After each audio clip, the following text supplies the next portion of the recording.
Hey there, Duke fans, and welcome to episode number 595 of the Duke Basketball Roundup. We are coming about a couple hours after Duke defeats Wake Forest 77-69 in what was a really physical back and forth game that went down to the final minutes and really was in doubt for most of the game. But Duke emerged victorious. They are 19-5 in the season, 10-3 in the ACC. That was a big one as far as the ACC standings go. I am Donald One. I'm your host for this episode. Jason Evans was at Cameron wearing his lucky now Big Four shirt. It is lucky, baby. Yeah, and the camo CNN hat. You're not wearing it now, but you were wearing it during the game. We got a nice little creepy photo from one of the people that we've talked about for something that's coming down the line, and he was like, "Yeah, Jason's wearing the same thing he wore Saturday." And like I said, it ain't crazy if it works. It worked, man. You got to go back to what's working. You got to go with what's working. Jason, I know we have a lot to talk about with this game, so we're going to save. Usually we talk about you or whenever one of us is in Cameron, what it's like being in Cameron for that game. But you've been there all weekend, so we're going to talk about your weekend after the break. We'll talk about everything you've gotten into. Donald, it was a busy week. I got a lot of stories to tell. I believe it. So we're going to save that for after the break. We're going to start as we normally do with our headlines. And I feel like a lot of people thought, Jason, that we were going to record early because we got a ton of headlines in. Man, they've been flowing. They've been moving immediately. Apologies for everyone I did not get, but there's some really good ones here. Paul Downing wrote in and he wrote, Mitchell the Magnificent, Mark leads the march as Duke defeats Wake Forest. I thought that was good. Josh Dill had a little bit of a different take on this game. I liked his one. He said, we weathered Wake wire to wire worriedly. I thought that was a great use of alliteration. But also, I know a lot of people, I was talking with a lot of friends during this game. Some were very excited about things they saw, Jason, and some were not. There were some things that really aided in the struggling and the frustration of some of this game, and we'll talk about all of that in a little bit. Jason, Anthony Scarry, of course, he writes in quite a bit for us. I don't know if this is the headline. He sent in a couple of things that he did, but I'm going to combine it into a headline because I think when you combine it into a long headline, it works. Houdini had to be in Cameron. Duke's resilience was magic. Wake's effort was an effect, and the officiating was an illusion. And he has magic, effect, and illusion in air quotes because, we know the officiating. We're not going to talk about it yet, Jason. We're not going to talk about it yet. Oh, we got to talk. We're going to talk about it. We are going to talk about the officiating. TV Teddy was in the building. That's all a lot of people need to know about this game. There's by that way, Donald, my voice, if I don't sound great, I was fortunate enough to be in the front row behind the scorer's table and close enough so that the Wake bench and TV Teddy and the other officials could hear me. I'm going to tell you a little something. I was talking to TV Teddy a lot.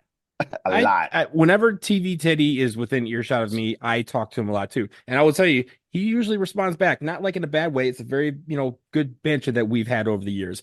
So I'm sure there was some nice banter between you and TV Teddy, like old times. And Jason, there's a couple more I want to do. Nigel Sapp brought in a couple of good ones. The first one he said, and of course, I know you now know about this, but he goes, bling it on. Crazy's icy chain and Wake's icy game yields victory to the Devils with your friend Carlos over there. Carl, he brought with a DDMF chain. Everyone knows what DDMF stands for in this podcast. But he had the chain rocking, and Carl, people love that chain. Where you got it, man. People love that chain. That's it. We're just asking for several hundred people who have emailed us about that chain. And then finally, there was another one that Nigel Sapp wrote in, and he wrote Puxatawny flip.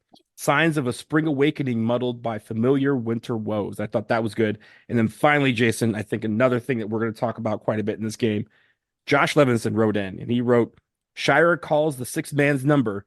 Crazies deliver vintage Cameron. And Jason, we are that part right there. And let's just start with that. Start with that. Yes. I'm just calling that my play of the game because that's easy to do right at this moment because I thought it was a very pivotal moment. And Jason, you were right there when it happened. I know you were you're sitting right behind the scoreboard. So tell us what happened in that moment that led to the vintage Cameron coming into effect against Wake Forest. Yeah, so this was an amazing moment in the game. And by the way, I want to apologize in advance. I don't have my usual notes with lots of stats and times noted and things like that. I literally got back to my room about 10 or 15 minutes ago. I did a lot of stuff in the post-game press conferences, We're meeting doing the it live, players. just so it's Yeah, fine. Live this broadcast. is You're used to exactly that. exactly. But so let's talk about that moment. So what happened was there was a play at the other end where Mark Mitchell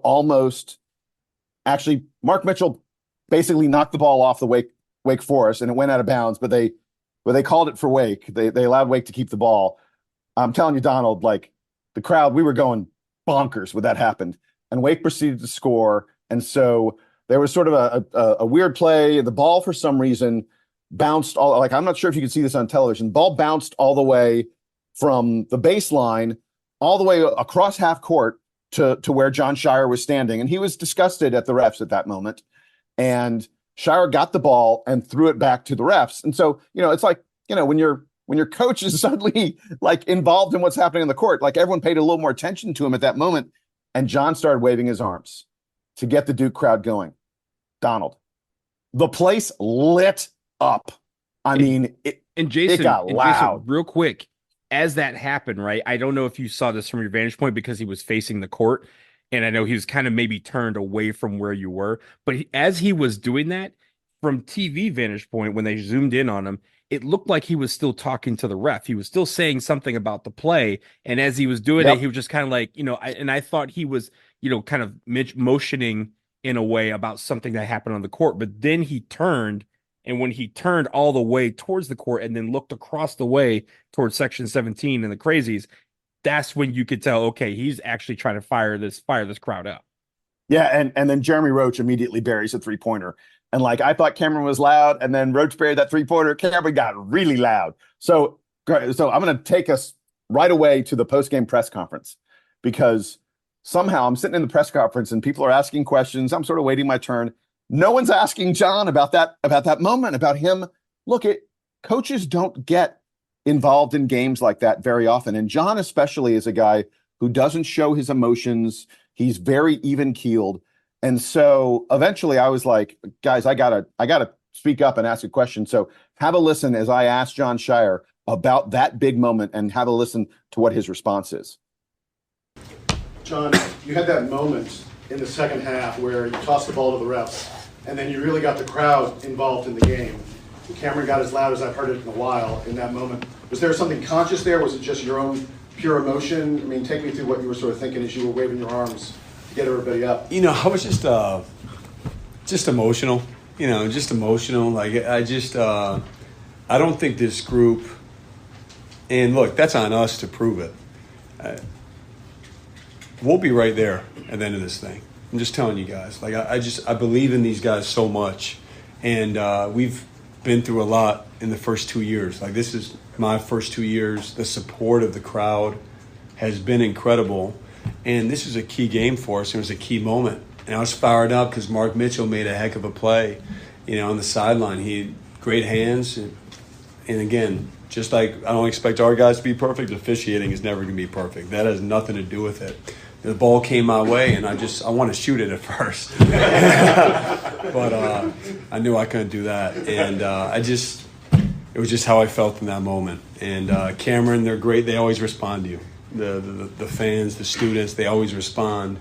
And that, to me, is what makes this place different and special. And Jeremy Roach responded with a three. Yeah, and that's great when that happens. And I wanted us. I thought we had a lead there in the first half just to get separation, and I think these guys. There's so much noise sometimes, and I just want them to keep believing in themselves, like keep believing in this group. We have everything you need. Just you need to keep growing. You need to keep learning, and I trust how many times we've seen Jeremy Roach and Kyle Filipowski in a two-man game, and I knew it was going in when I left his hands. So I loved. First of all, hysterical that he's like, I wanted to shoot it. Yeah. The entire press room. Shoot, it's mentality. The entire press room just started cracking up when he said that. But what I really loved, and you can hear it, but you can't see it. When he had that moment where he said, look, we're going to be right there at the end of this thing. He looked down at like right next to him is the box score. the coaches have it there so they can reference things in it when they're doing the post-game press conference. But you saw him look down at it and sort of, look at what his team had done. An impressive win over a really good Wake Forest team. As we spoke about on the preview, Donald, the Wake Forest team that over the course of February so far has been top 5 in the country. Clearly a top 20, top 25 at the worst team on the entire season is this Wake Forest club. And John looked down at his box score, looked at what his guys had done, and he turned to all of us and he said, we're going to be there at the end. I'm telling you, that kind of confidence from him was surprising to me. And that's one of the reasons I wanted to play that so everyone could hear it, both, for the amusement of him talking about his emotions and wanting to shoot the ball, but also for that moment that I think was a really big and really interesting moment. But also, I think when we talk about Jon Scheyer's, short career so far, I think that's the first time he's been that demonstrative in turning towards the crowd and asking for their help, their support, right? Like that's what it's for. I mean, we saw, you talk about it's a rare thing that we see that, but we were blessed to see it for, 42 years. Coach K would do that from time to time in a way to kind of motivate not just the crowd, but also his team. Because as you mentioned, usually when that happens, he's like and the coach is calling for everyone to get active. Everyone gets active. That I'm talking from the person all the way at the top of Cameron to the guys on the floor, the band, the cheerleaders, the people who probably are outside at the food stands. Everybody gets animated into this point, and it helps make Cameron what Cameron is. And I think that was the point, is it made Cameron come alive in a way that we haven't seen yet this year, right? I think we've talked about how we wanted to get loud, and yeah, sure, it gets loud, and it's going to, we're going to need that energy. This team's going to need that energy, because it's clear at certain points that Cameron has to be the energy source for a team that may not have it at that particular moment in time. And we'll talk about some of the frustrating moments of this game. That's when Cameron needs to come alive. And I think that was a pure moment, like a pure organic moment where Jon Scheyer recognized, hey, we cannot do this moment by ourselves. And that's where the sixth man needs to come in. So hats off to you, Jason, and everybody else, and Cameron for providing that moment for us. Yeah.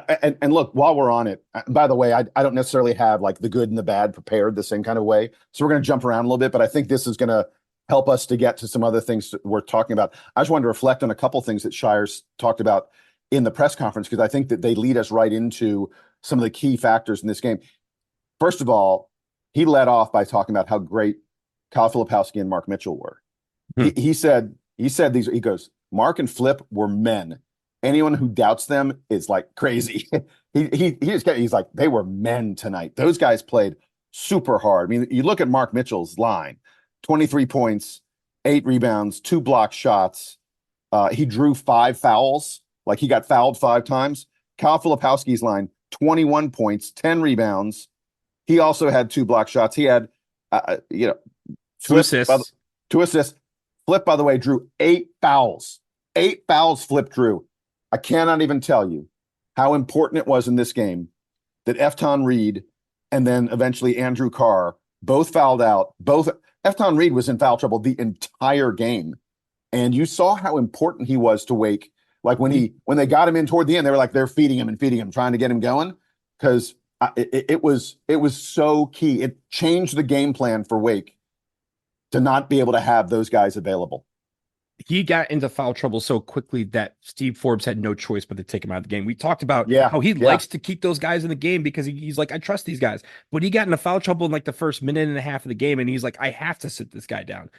That changed the ball game for Wake. It changed the game plan, as you mentioned. And when you look at some of these stats, right? You mentioned Kyle Filipowski's stats. The one thing that you did mention, he had 2 blocks, he had 2 assists, he had a steal. He was 7 for 8 from 2, right? So he was really being energetic inside, right? He may have had a bad shooting night, but he had but he led off the game with that 3, and I think again that set the tone. But also, you talk about Mark Mitchell, Jason, 3rd game in a row, Ken Pom lists him as the MVP of this game, and 3rd game in a row, I agree with Ken Pom. He's right. Yeah, Mark Mitchell question. Was everywhere. His motor was excellent, and again on both sides, he's engineering. He had one block where it was like a Zion block. Like the ball went up and then Mark Mitchell went up even higher, and it was great. But also what he did on that play, Jason, is he tipped it Like he blocked it to himself, then drove the length of the floor and got a, and he should, and this again, the referee stepping, he should have got to the line Yeah, because he got he fouled. just absolutely thrown into the first row of the stands. But again, that motor is, he said, hey, we need some energy at this point. I'm gonna block it, I'm gonna gather it, I'm gonna dribble the length of the floor, and I'm gonna try and make a play. That's exactly what you want from your guys. And again, Kyle Filipowski, I will say this again, the shooting part I thought was a little bit frustrating because there were some shots that should have gone down. We had so many shots that went 3/4 of the way down and popped back out. Oh But for man, Kyle Flip had one that Filipowski- rolled all the way around. That was ridiculous. Yeah. I mean, like it touched all the net but the bottom of it. But Jason, this is the first game in a while where it looked like he was having at least some fun out there. Like he had some points where, yeah, he was getting hacked, he was getting drilled, but there were some times where he hit some and went through contact, and he kind of gave one of those primal yells, and I'm like, yo, that man is exerting himself out there. He's also having some fun doing it. That's what we've been missing from Kyle Filipowski right there. And again, it was a balanced half, right? It wasn't just like he poured it on the second half. First half, excellent. Second half, excellent.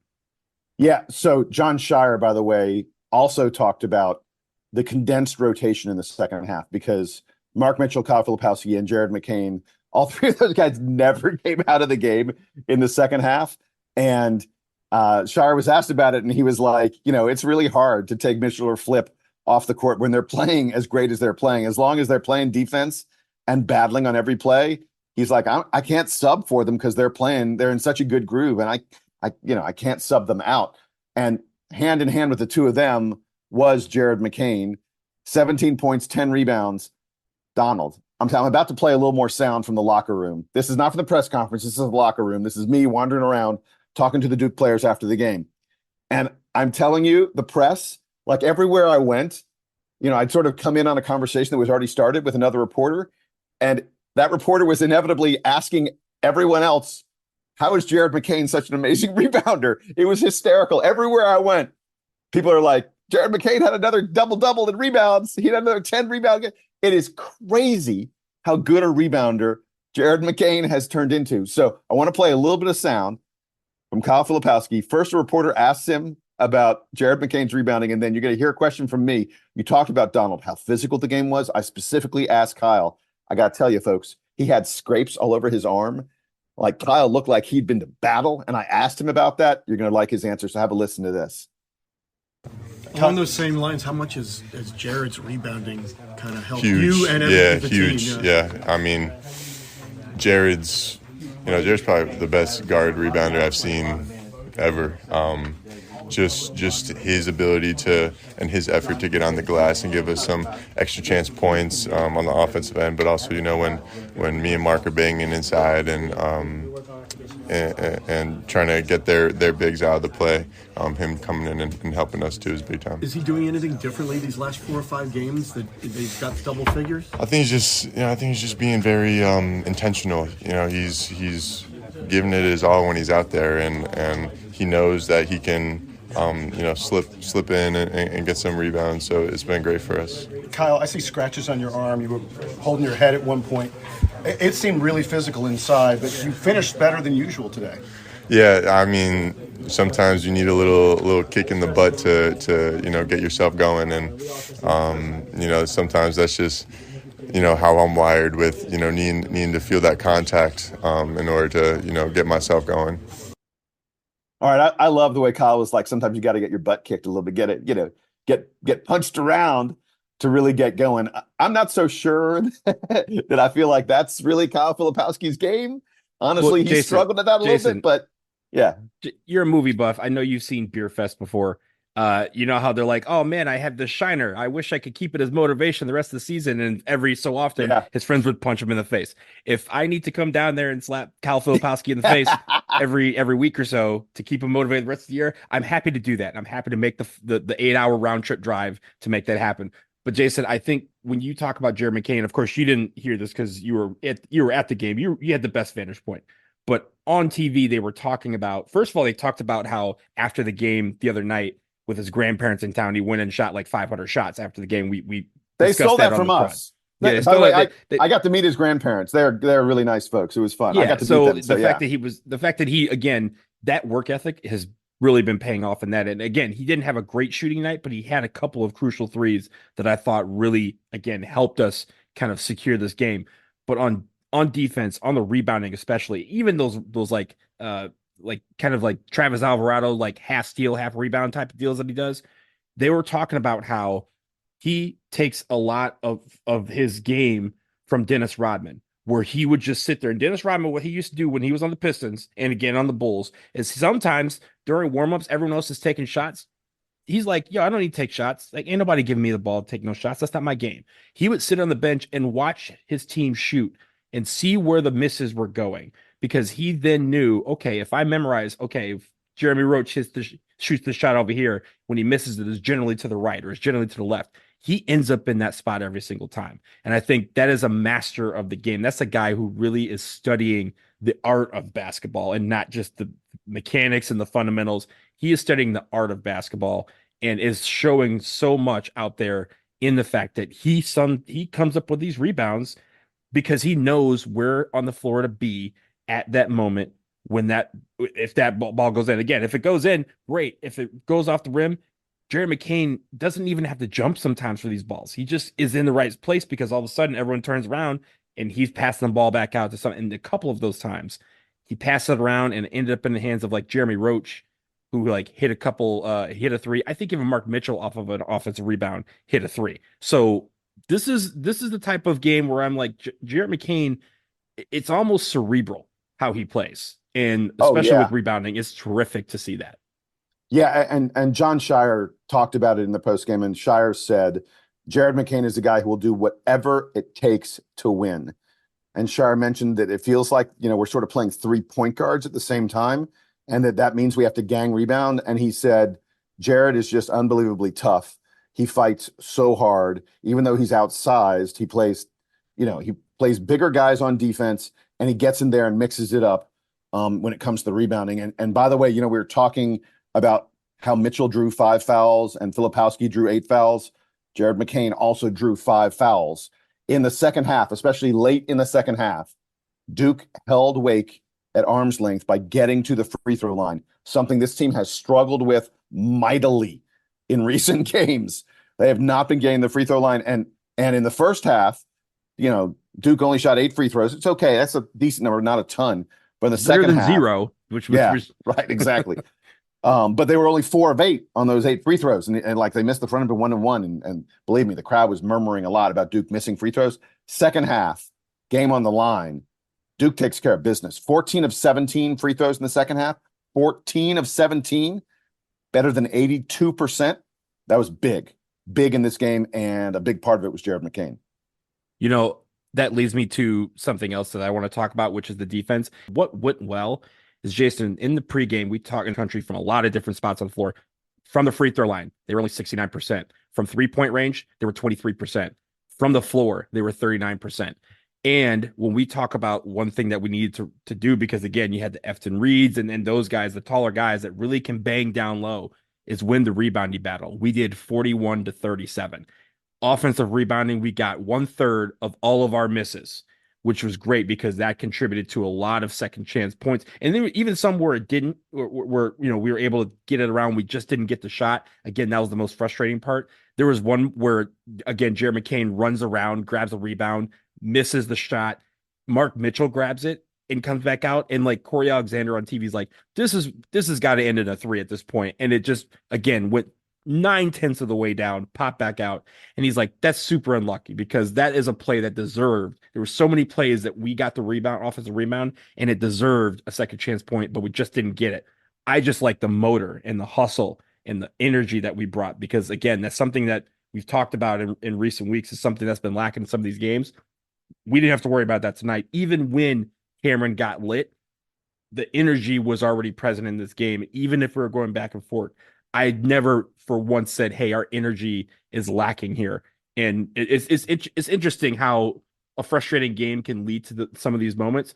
But I think the hustle in there is what makes this game kind of fun. Some of these guys were having some fun plays, and it turned into magical points for Duke. Yeah, so you mentioned about Wake's shooting, and I mean, I guess this is I would almost file this under the bad, not the good, that Duke held Wake to 23% from three. And you may be like, wow, I mean, that's great for Duke. We talked extensively in the preview about how good Wake is at shooting 3-pointers. And for them to only hit 6 out of 26, 23% is a really, really low number for them. I'll be honest with you. Some of it was Duke's defense. Sure, I'm going to give us credit where credit's due. Some of it was Wake was just taking some bad shots. Wake was missing some shots. They just plain don't miss. I mean, Damari Monsanto is a really good 3-point shooter. He was 2 of 9. Cameron Hildreth is a really good and those shooter. two came in a row in the first half. Right, exactly. Back to back. Yeah, to get Wake back in a game that was starting to get away from them. But like Cameron Hildreth is a dude who's usually knocking down shots left and right. He was 1 of 9 on the game, 0 of 3 from 3-point range.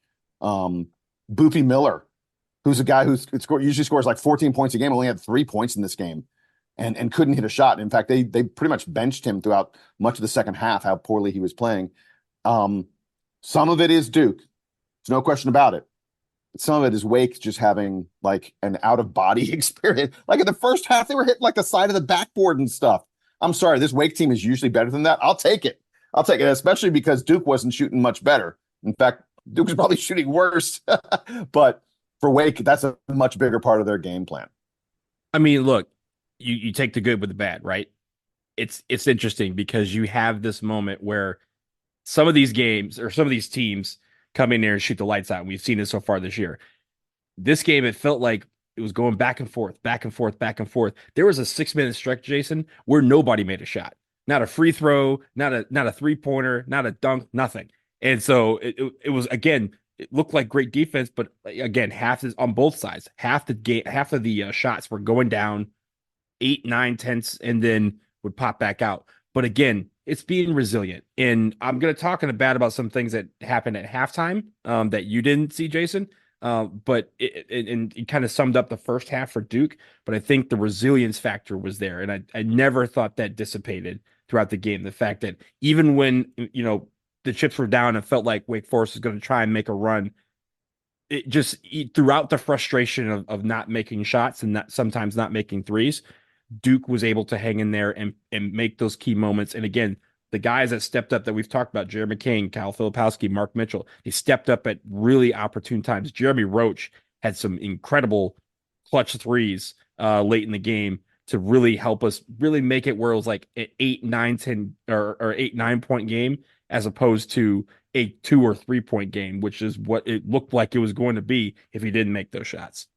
Yeah, look, hey, you mentioned Jeremy Roach. My last thing I have in the good, I want to talk about Duke's assists. Jeremy Roach led the team with 5 assists. Jared McCain had 4 assists. Duke had 14 assists on 26 made baskets. That's an assist rate of 53, almost 54%. Again, we talked in the pregame. Wake is one of the best teams in the country at preventing you from getting assists. They force you to go one-on-one, and they are great at not allowing you to get good looks at the basket. Donald, Duke got good looks at the basket, especially in the second half. 48 points. Duke scored 48 points in the second half against a good Wake Forest team. 48. That's a big old number. Now, look, don't want to talk too much about the first half. But that second half, man. And for Duke to get that many assists against this Wake team that, again, is just a really good team at making you do the wrong thing. Duke just continually did the right thing, especially in that second half. And I think it's a great sign of progress. I couldn't be more thrilled with this win. This is a really, really good win. It was the second half, I think, especially. You mentioned 14 assists and 26 made baskets. It was really 14 on 25 made baskets. The 26th basket, as you know, was Mark Mitchell catching the rebound late and was just like, oh, you're not going to guard me? I'm just going to drive. No one there? Yeah. There's no one home. I'm just going to drive the length of the floor and dunk it. So happy to concede a non-assist on that play because that play, again, was what made it closeout time. By the way, Las Vegas. The Vegas line on this game was 7.5. Mark Mitchell's runaway dunk makes it 8. And then Hunter Salas gets fouled. Wake, a great free throw shooting team. Hunter Salas is 80-something% from the free throw line. Misses the front of the one-to-one. No one goes for the rebound, but he loses out of bounds. But like, if you had Wake, there were a million ways you could have covered that game and you didn't cover. That was a crushing non-cover. As we speak, I'm watching Scott Van Pelt of Sports Center to see if it makes the bad beat section. Oh, I don't know if they had to do any really rewrites, bad beat. but That's a really we'll, bad beat. we'll see. We'll stay tuned to that. But Jason, let's wrap up the good here. Let's take a quick break. On the other side, we'll talk about some of the things that went wrong in this game. There's a lot of things that we need to talk about, and also the play of the game. There's a lot to talk about, and then also, Jason, we'll talk about what you did in Durham this weekend. So if you want to hear about Jason's day off, stay tuned.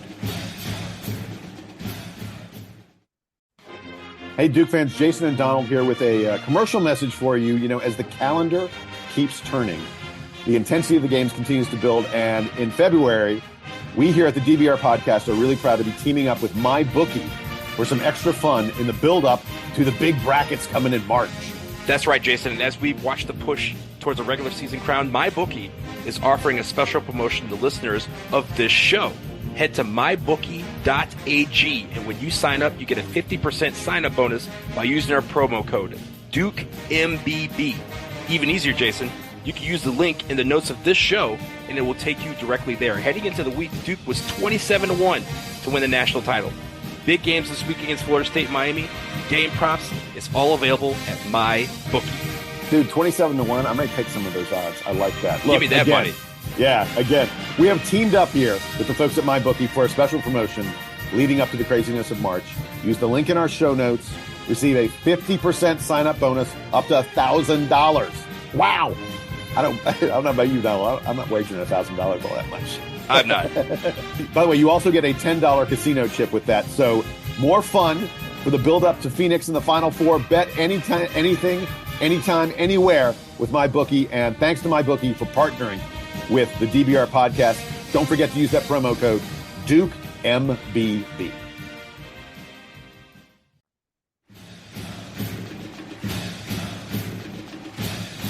All right, Jason, we're back, and we're going to start with the stuff that we need to work on for this game. And I want to lead with this. You weren't able to see this because this was during the halftime show. Jay Williams and Seth Greenberg were on the show, and even in the lead up to the halftime show, you know how they have that like under 4 TV timeout delay. Hey, here's they do up at halftime. Little 30 They second flash thing, to yeah. the screen, and they flash to the studio, and Jay Williams is just, you can see he's seething, and he's just like, "Yo, we need to play better," and just runs off.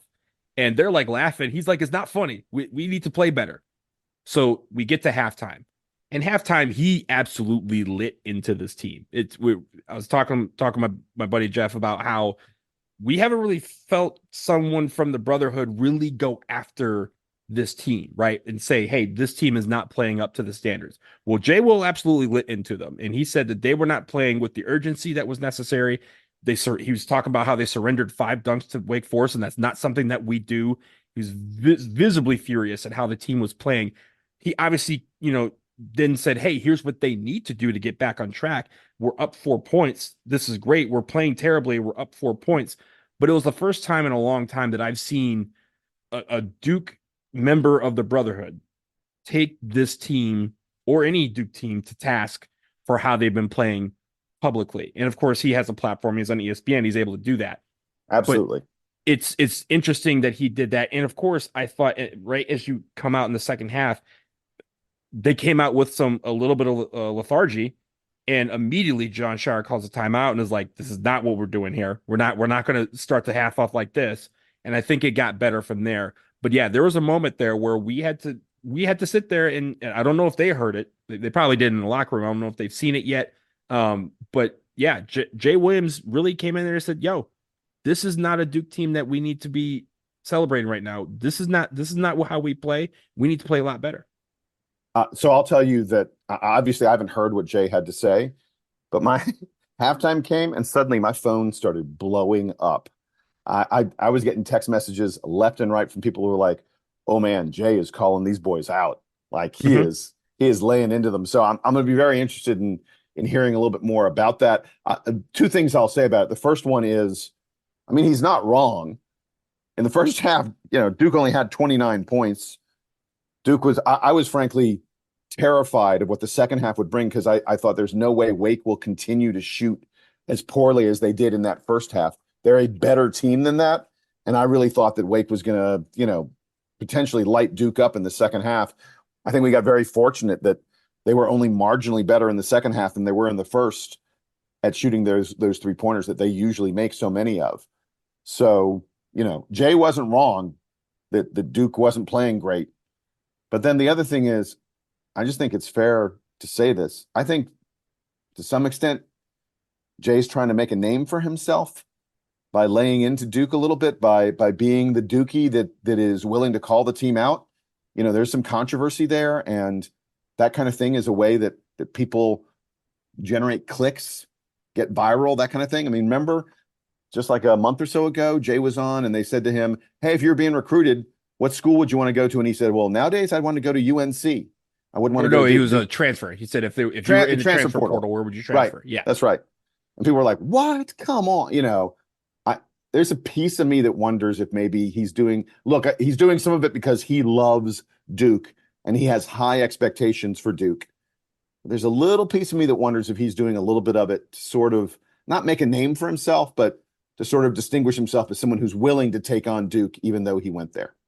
I mean, look, when they were at the College Game Day, because, of course, he's on College Game Day, when they were at UNC, he made no bones about the fact. He's like, yeah, UNC, you guys are playing well, but there's absolutely no way I'm going to go for you today. And so he has some of that in him, but I don't think what I saw tonight was not him trying to make a name for himself or trying to generate clicks. This is the man who was visibly frustrated at how Duke was playing, and unfortunately had to go on TV and talk about it, and was like, I'm not going to mince words about how this team is playing, and they need to play a lot better in my eyes to satisfy that they are playing at the level that is expected of a Duke University basketball team. So, and again, they didn't hear that at halftime, but I know, again, those are the sort of things that sometimes you need to hear, right? Sometimes I need to be like, yo, Jason, you're slipping, right? It's a way to get you off, get you out of your, out of your whatever funk you're in, or just snap you back into, hey, I need to be, focused and driven. I get it all the time. People love to tell me how I'm off, right? But it's something where it needs to happen, and I'm glad that it did, because if in any way it gets back to them, they say, hey, Jay Will laid into you about your effort. Maybe it's a sign for them to say, hey, let's make it where next time he's on the halftime show and we're playing, that he didn't have to talk about that. He gets to talk about how great a half we had. And I think that's the key here is you live and learn and you build from it. But yeah, make no mistake. The first half, there was a lot that went wrong on our end. There's a lot that went wrong with everything else. But I think there's a lot that we could control that we didn't. And I think the urgency has to be present all the time. I thought it started off well. Middle of the first half, it kind of went away. And I think that's what Jay Will was talking about, especially with letting guys go in, basically uncontested, and have several dunks throughout the game. That's something that needs to change, because you just can't give up those points so easily.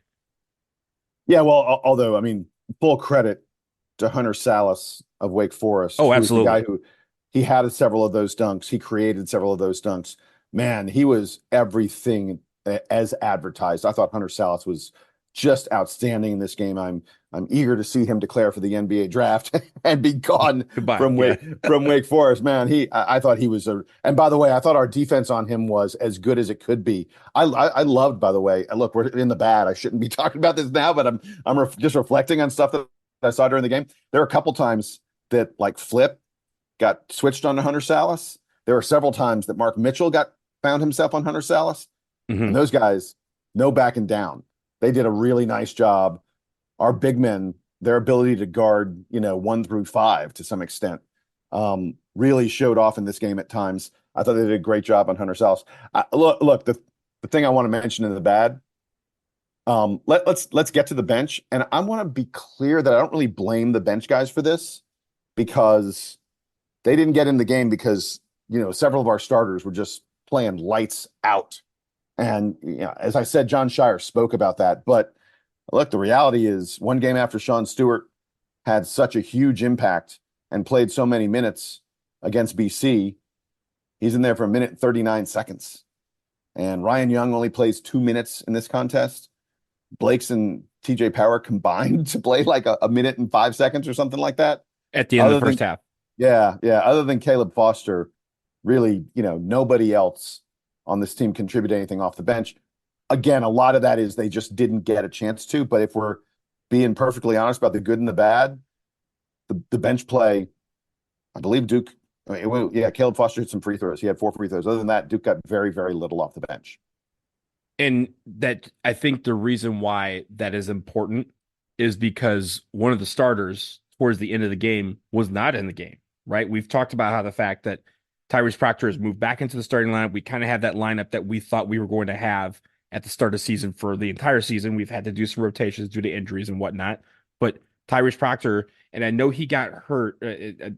It seemed a little more innocuous on TV than it was led to, than end up being, right? It felt like, oh yeah, he kind of got knocked. Okay, he's going to the bench, whatever. But he never came back. No, he was for a long time. He was definitely woozy. And in the post game, John Shire said, "I need to go check on him." I mean, there's little question that Tyrese Proctor was affected by getting whacked the way he did, and I think his head hit the ground. And yeah, there's a major no reason. Foul call. Of course not. Yeah. Are we ready for that yet? Not yet. Not yet. We're waiting. Okay, good. I wanted to make sure. I'm getting myself ready. I'll give you the sign. Yeah. But yeah, no, Tyrese. I mean, look, as long as we're talking about Tyrese Proctor, he and Caleb Foster combined to go 0 for 9 from the field. Like we got very little at our point guards. Very, very little in this game. Yes, Tyrese Proctor got banged up. Maybe concussion. It could be a concussion. Who knows? But our point guard play, and this has become a problem that's kind of been consistently there in recent weeks. If this team's going to get to that level that John Shire talked about, if they're going to be there at the end, like he says, I think that point guard play's got to get better. It has to get better, and we have to get more production from that position on the floor. I mean, no matter how you slice it, Tyrese Proctor played 25 minutes and had 0 points. That's just not something that we expect from him. I know that's not something that he expects from himself. And only 2 assists. Only 2 assists. I've been talking about this for several games. This is like still had a plus 16, but like again, he affected the game in other ways. But offensively, we need him to be involved in this ball game, and for large stretches of this game, he wasn't. Again, I know he was woozy towards the end of the game, but we went with Caleb Foster because Caleb Foster was deemed to be more effective on offense and on defense than Tyrese Proctor was during the game. And again, I don't think Caleb Foster had the best game, but I thought he had some moments where he really asserted himself, especially on the defensive end. You mentioned drawing some of those tough assignments. He was able to force tough shots, and now Hunter Salas made some of them, which is what he does. But he was able to force tough shots out of some guys around the floor. But I think from that position, we need all 5. If you look at the 1, 2, 3, 4, and 5, doesn't matter who's in those positions. We need each of them to be great in different things. The point guard needs to be the one that distributes the ball. And right now, we're not getting it from them. We're getting it from other places, which is great. But the leader has to be the guy who has the ball in his hand the most. That's the point here. And I think that's something that we're hoping can get going very, very quickly, because that is something that is desperately needed in March. If you remember, Jason, last year, that's how Duke started surging. Right around this time of year, we rattled off, 10 wins in a row? And it was because of the fact that Tyrese Proctor started distributing the ball super well and getting his teammates involved. We need that Tyrese Proctor back ASAP. All right, are we ready? Can we do this yet? Now we're ready. Now we're ready. I thought the first half of this contest, I wrote a note to myself at halftime that it was the worst officiated half of basketball that I thought I'd seen in many, many years. And then I had to scratch that note out because the second half happened, and the second half was as bad as the first half. I've frankly never seen refs miss as many really obvious calls, balls that go out of bounds clearly off of someone else. And they're like, no, it was off of Duke. Oh, it was really repeatedly missing calls that they would show the replay in the stadium, and people would just be like, how are you a professional referee and you missed that call? And the fouls that they didn't call. I mean, there was one time Mark Mitchell went up and literally had both arms like raked. He missed the shot. This was right after the block, and he dribbled the length of the floor, and basically he got cradled into the first row of the stands, and they were like, clean. It was unbelievable to me. And look, I'm used to and when I'm in Cameron, there are a lot of people who complain about the refs mercilessly. And I'm usually like, give them a break. Refs aren't, John Shire said in the postgame, he's like, hey, refs aren't perfect. They miss calls sometimes. That was about as close as John Shire was going to come to criticizing them. But and I usually don't participate in that kind of thing. I know that these guys they're doing their best, I figure. But man, I'm telling you, by the middle of the second half, and by the way, I was right behind the scorer's table, right next to the Wake Forest bench. That's where my seats were.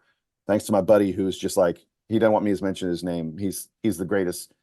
Don, you know what a mensch is? This man is a mensch. Man, yeah. He is awesome. These are really great seats that I was sitting in. But anyway, I was really close to the refs.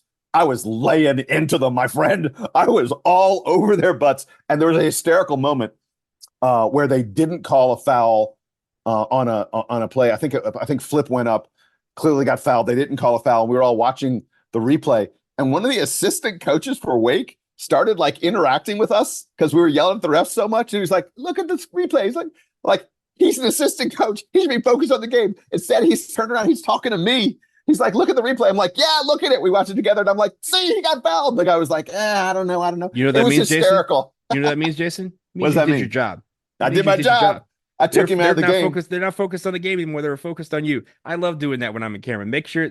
Take focus on me all you want, but then you're not focused on the game, and that's where you get beat. But Jason, I think the one thing is, it was on both sides. I think that's the thing to establish here. Wait. Hold on.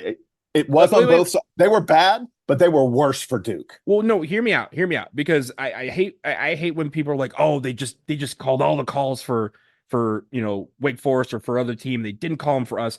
That's not what I'm here to do. I'm here to say that they were, when we look at, for sake of example, Jalen Blakes. Hey, Jalen Blakes, you didn't have a good game, right? We'll say that. We'll call out guys saying, hey, you didn't have a good game. Yeah. These referees, led by TV Teddy Valentine, did not have a good game today, and it was on both sides. Now, do I think that there was a lot of fouls that they should have called for us? Like, like you said, Kyle Filipowski looked like he had been to war. Jerry McCain was on the ground. Tyrese Proctor had to leave the game because he was hurt. There's a lot of things that happened that are demonstrable, like results, right? They're visual results of them not having a good game. So I have to say that they did not do their job. But at the end of the day, I think the one thing that was on both sides that I stopped counting. I think I stopped counting at 7, the number of out of bounds calls that should have gone the other way. Yeah. And it was on both sides. It was, but there was a couple where there was one, I think, that they overturned, that they reversed. Yeah. There was one where another referee had to come over and tell Teddy, like, yo, you're flat out wrong on this one. And then they reviewed it, or they didn't review it, but like on TV, they reviewed it and go, oh no, Teddy Valentine was right. That was Duke ball, but the other guy overruled Teddy and said it was Wake ball, but Jared McCain never touched the ball. So there was a lot of time where there was, it felt like I don't know what happened to them, right? Like even Teddy Valentine, we love the rag on Teddy Valentine. He like had a much worse game that I've seen him play. And I love yelling at him. Like I say this with all respect. Like I love yelling at Teddy Valentine because every time it comes up, I need to be focused on what could go wrong and we have to fight through it. There was no way of fighting through what occurred on the court tonight. That was the problem. And I think we did a better job at handling it than Wake Forest, but we shouldn't have had to be in that position. So my last thing I'll say on it is, and you began to allude to this, and this is why I want to mention it.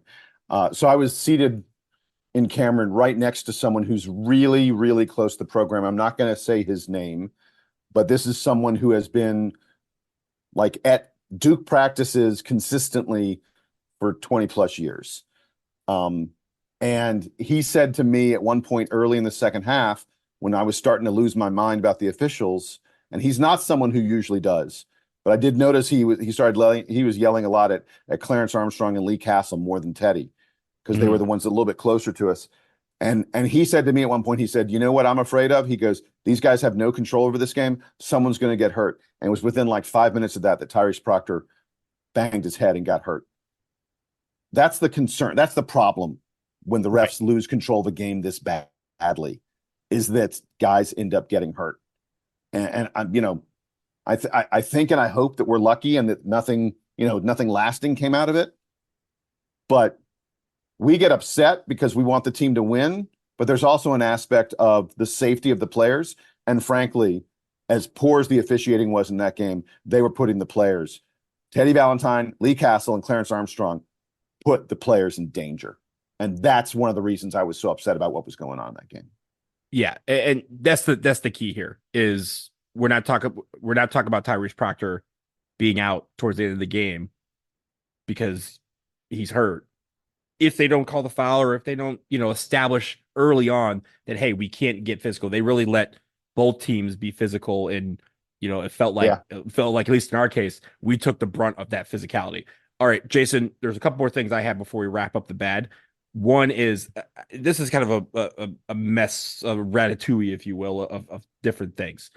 I think overall, there was a lot of times where, and this is something that's been happening throughout the year, where it just feels like everything is just out of sorts. And we play that way. We play out of sorts. Boneheaded turnovers, like throwing the ball, like not like, hey, we're trying to make a play and throwing it, but like throwing the ball directly to the other team. Turnovers were ugly. We talked about last game. That has not gone away. yeah. Missed free throws, right? Like, again, missing 1-on-1s, long rebound, 50-50 balls going to the other team.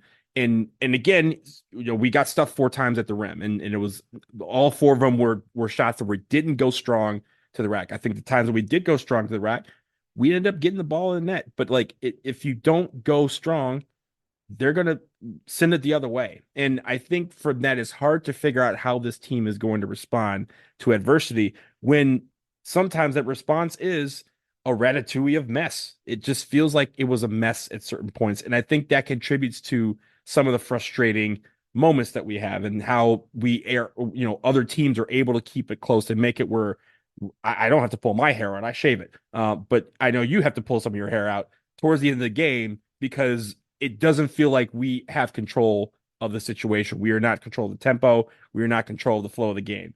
And that's where momentum kind of dissipates. Whatever momentum we gather dissipates when the ball is sent errantly into the stands, when you basically hand the ball to the other team, when you take an ill-advised three-pointer, when you blow a layup. Those sort of things really take the air out of a gym. And thankfully, Cameron was able to recover from that as well. But I think that needs to really be cleaned up because if it doesn't, a good team will pick us off if we can't get it together. Look, I don't have much to add on that. I'll merely say, and 13 turnovers is a problem for this Duke team. Mm-hmm. And some of them were just butt ugly, like you say, pull your hair out kind of turnovers. I mean, the Duke just played a top 30 team and beat them by 8. So in spite of that, right? Yeah, in spite of all we just talked about, they still got the win. And against a team that has been surging, as you mentioned, one of the best teams in the country over the last couple of weeks. I'm very happy with that effort. But again, we're perfectionists. We want to make sure everything is tied in because we know that these little things are going to mean the difference between us, having a very early March or having a very early mid-April of us playing basketball. We want to be playing in April. To do that, we clean up the little things. All right, Jason, we go to the play of the game. I already said the play of the game. I think it's your play of the game. Is it the Jon Scheyer moment? It is absolutely the Jon Scheyer moment, which my buddy who got me the tickets said Scheyer gets the assist on that 3-pointer by Roach, right? Because Scheyer had fired up the crowd so much. Jeremy Roach fed off of that, hit that 3-pointer. 100% that's the play of the game. And I'm looking at the box score. I don't know why there isn't an assist to Jon Scheyer because I think he deserves one on that play. I think as of right now, they're probably talking to the statisticians and the historians over at Duke University to add one assist to Jon Scheyer's Look, he even passed the ball at the beginning of the play. He passes the ball back to the refs. Look, he is a team player. He's a former captain. He knows what he needs to do to get the team motivated. But yes, that's the play of the game. It's the first time that a play off of the court has inspired play on the court for our play of the game. So that's really Amen, cool. brother. Yeah. Okay, as we wrap up, Jason, I know it's getting late here on the East Coast for both of us. I want to talk to you about your weekend because you were in Durham for a few days. You went to both games over the weekend, both the Saturday and Monday, and you had some time off in between. So talk to the people. I know you ran into some nice, cool people. You got to do a class, I want to say, on Monday. So tell the people what you did. Yeah. So one of the great pleasures of doing this podcast, as long as we've done it, is that we've managed to develop relationships with people close to the program, with parents of players and stuff like that. And this weekend was like, oh, it was just so magical and so much fun. So last night for the Super Bowl, I spent the entire evening. I watched the Super Bowl with Michael and Nicole Stewart, Sean Stewart's parents. I had a fabulous time. Michael, for folks who don't know, he played in the NBA. Michael was a player at Cal, UC Berkeley, a very, very successful player at Berkeley. We talked a lot about his years playing against like Arizona, Miles Simon, stuff like that. And because he went to Cal, because he grew up there, he's a huge 49ers fan. I really didn't care that much about the Super Bowl until I was sitting next to a guy who was a big 49ers fan. Michael and I were just like high-fiving and just yelling our butts off the entire evening at that football game. It was a ton of fun. By the way, Michael and Nicole both said to me that they would love to be guests on the podcast. We will have them on sometime soon to talk a little bit about, their life as Duke parents and raising Sean. Sean was there, by the way, early on. He left right before the Super Bowl started because the guys were all getting together. He had practice, and then the guys were going to get together and watch the game at Christian Reeves' apartment. But I got a chance to talk to Sean a little bit. Really, really smart kid. A little bit shy. Sean's a little quiet. Michael's way louder than Sean is. First off, we're talking about the Super Bowl. I know we haven't talked about the Super Bowl yet. Very quickly, congrats to Duke graduate Noah Gray on his second Super Bowl ring with the Kansas City Chiefs. So congratulations to him. But also, Jason, I think we need to get him on here. Do the Stewarts know about the bump, about the DBR bump? Did you? Oh tell them yeah, about that? you're right. You're right. I need to tell them about that. Well, wait. So the hysterical thing was, so when I first met them, someone introduced me and said, "Oh, this is Jason Evans. He's the guy who does that podcast." And I was like, I'm thinking to myself, I'm like, the Stewarts don't know my podcast. Come on. So then Michael says to me, Michael's like, "Oh yeah, how was Antarctica?" I'm like, "Wait, you listened to the podcast? You know that I just went to Antarctica?" And he's like, "Yeah." And then he says, this killed me. I swear. Michael Stewart says to me, he goes, "Last season, when Sean was still in high school at Montverde, he said it's kind of a long drive from our house to get to Montverde. Like we have to go through the woods and so like it's like back roads and stuff." He said, "Every day when we drive to school, we would check to see if there was a new episode of the DBR podcast, and we'd listen to the podcast on our way to Montverde." I'm like, "Are you kidding me?" I was shocked that Michael and Sean Stewart are fans of the podcast. And then, Donald, like you said, so this morning, that was last night. This morning, I taught a class. I was a guest lecturer in a class. Aaron Dinnan is he's in the innovation and entrepreneurship. I know Aaron very well. Yeah. You know Aaron? Yeah. He wrote the Krzyzewskiville Tales. Yeah. He was a class of 05, not class below me, but yeah, he when he was writing that stuff, writing the book, and like the different tales about those like short stories that led into a book. Yeah, I definitely remember him. So shout out Aaron Dinnan. Aaron Dinnan, a great guy. So Aaron had asked me to come in and talk to his class that he's teaching on social media and journalism and the such. Because of my connections to CNN and my connections to social media. So I came in and I sat, and Aaron asked me questions. The kids in the class asked me questions. But as the kids are filing into the classroom, I look up and Sean Stewart, Caleb Foster, and Jaden Shute are all in this class. And I went up to Sean and I was like, "Dude, I've lost my voice because I was screaming all night with your father." And Sean was like, he's like, "Yeah, Dad told me that you guys were having a good time." It was fun. The guys were, it was a great class. It was a ton of fun. Aaron teaches a really interesting class. There were a couple times I would say something and Aaron would turn it into, he'd say, "See, folks, this is what I'm talking about." And I'd be like, "Oh, I didn't mean to make a great point. Thank you." Thank you for pretending like I made a great point. It was really fun, really cool. A couple other things I wanted to mention just super quickly. Shout out to Ryan Young's parents who came by the Washington Duke and hung out with me for a little while, had some drinks. We talked a little bit about Ryan wanting to play a couple years in like a fun European country or something like that, and then wanting to get into the business world. Ryan Young is going to be, Donald, I'm telling you right now, Ryan Young's going to be an incredibly successful young man. I heard stories over the weekend about how Ryan Young interacts with like some of the donors, some of the people who are connected to the program. That man knows he's networking. Ryan Young knows networking. Let me just put it that way. So I had a great time hanging out with his parents. I hung out, like I said, a little bit with Lance McCain and Gina McCain, friends of the podcast, the McCains.